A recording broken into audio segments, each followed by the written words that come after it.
एक छोटे से हरे भरे गांव में, जहां चारों तरफ खेत और तालाब ही थे, वहां राम प्रसाद नाम का एक मेहनती किसान रहता था।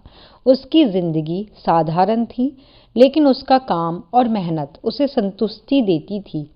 राम प्रसाद हर सुबह सूरज निकलते ही उठता और अपने खेतों में काम करता। उसकी दिनचर्या बहुत ही सादा थी। पशुओं को पानी देना, खेती की देखभाल करना और तालाब से पानी भरकर अपने घर पर लाना। राम प्रसाद के पास दो मिट्टी के घड़े थे। एक घड़ा बिल्कुल नया और मजबूत था, जिसमें ना कोई दरार थी और ना ही कोई नुकसान था। लेकिन दूसरे घड़े की हालत थोड़ी अलग थी। वह पुराना और थोड़ा टूटा हुआ था। उसमें से पानी धीरे धीरे रिसता रहता था। अगर सही घड़े में पानी पूरा पहुंच जाता तो फूटे घड़े में आधा पानी रास्ते में ही गिर जाता। सही घड़ा अपनी पूरी ताकत और पूर्णता पर गर्व करता था। वह रोज फूटे घड़े का मजाक उड़ाता।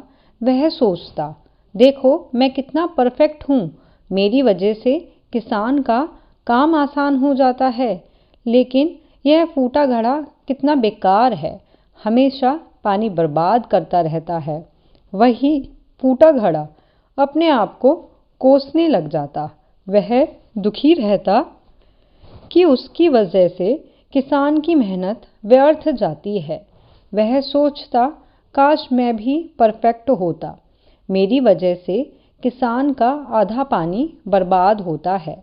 मैं उसका काम आसान नहीं कर पा रहा हूँ। फूटे घड़े का यह दुख रोज बढ़ता ही जा रहा था।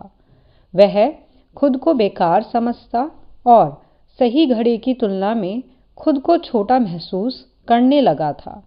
वह हमेशा सोचता कि उसकी कमी किसी काम की नहीं है। एक दिन जब किसान तालाब से पानी भरकर घर लौटा, फूटे घड़े ने हिम्मत जुटाई और बोला, मालिक मैं एक टूटा हुआ घड़ा हूँ, मेरी वजह से आपका पानी बर्बाद होता है। आप मुझे फेंक दीजिए और एक नया घड़ा ले आइए। मैं आपकी मेहनत बेकार कर रहा हूँ। राम प्रसाद मुस्कुराए, प्यार भरी नजरों से फूटे घड़े की ओर देखा और उन्होंने कहा, अगली बार जब हम पानी भरने जाएंगे तो तुम मेरे लिए कुछ सुंदर देखना। तभी तुम समझ पाओगे कि तुम्हारा होना भी किसी काम का है। फूटा घड़ा थोड़ा सा चौंका। वह सोचने लगा कि मैं और मेरा काम क्या हो सकता है। मैं तो हमेशा पानी गिराता हूँ और मैं हमेशा बेकार ही हूँ। लेकिन उसने किसान की बात को माना।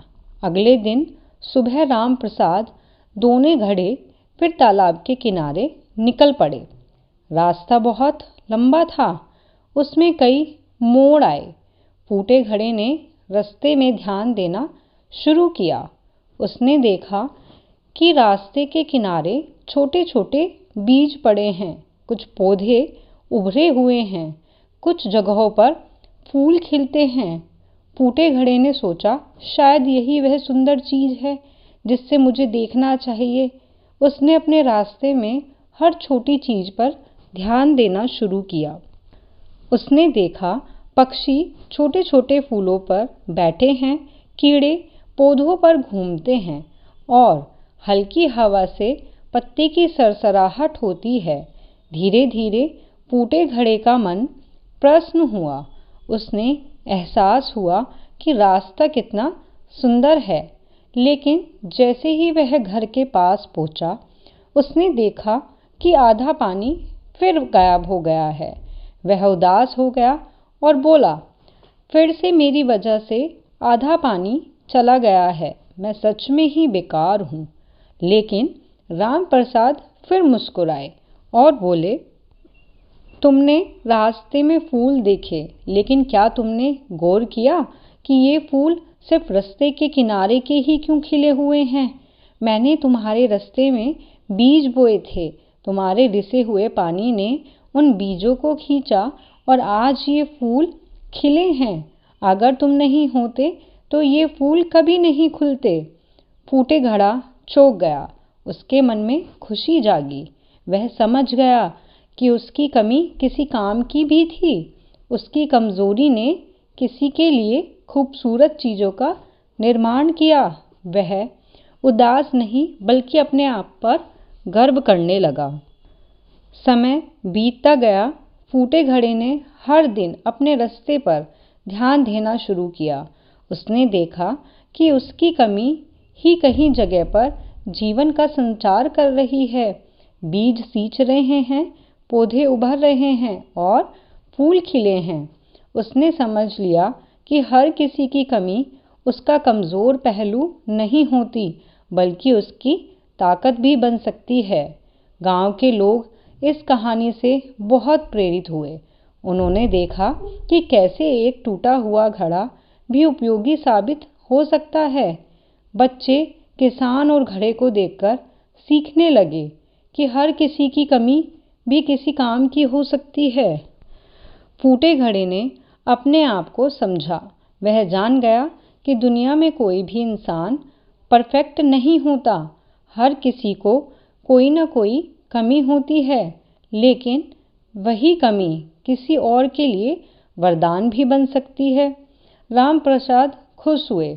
उन्होंने देखा कि सही घड़ा अपने आप में गर्व महसूस करता है, लेकिन फूटा घड़ा अब सीख चुका था कि असली मूल्य उसकी कमजोरी में छुपा हुआ है।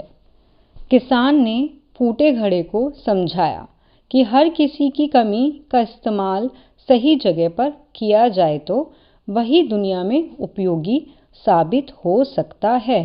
फूटे घड़ी की कहानी ये सिखाती है कि हमारी कमियां हमें कमज़ोर नहीं बनाती, बल्कि हमें दूसरों की मदद करना और नई चीज़ों को सुंदर बनाने का मौका देती है। समय के साथ फूटे घड़े का आत्मविश्वास और बढ़ गया। उसने हर दिन नई चीज़ें देखी, रास्ते की छोटी छोटी खूबसूरत और महसूस किया। खुद को महत्वपूर्ण समझा। उसको पता चल गया कि जीवन में कोई भी कमी पूरी तरह से बर्बाद नहीं होती है। हर कमी में किसी न किसी रूप में ताकत छिपी हुई होती है। गांव के लोग भी अब इसे मिसाल मानते थे। वे कहते थे कि देखो कैसे फूटे घड़े ने रास्ते में फूल खिलाए हैं। उसकी कमी को ही उसकी ताकत बना दिया गया। इस कहानी से हमें ये शिक्षा मिलती है कि दुनिया में कोई भी इंसान या वस्तु परफेक्ट नहीं होती। हर किसी में कोई ना कोई कमी होती है। हमें अपनी कमी को ताकत बनाना चाहिए और ये समझना चाहिए कि हमारी कमी भी किसी न किसी रूप में उपयोगी हो सकती है। जिसको भी वीडियो पसंद आए वो इसको लाइक, शेयर, सब्सक्राइब करें, बेल आइकन पर क्लिक करें ताकि आपको नोटिफिकेशन मिलते रहें और कमेंट बॉक्स में ज़रूर बताएं कि आपको ये स्टोरी कैसी लगी। Thank you.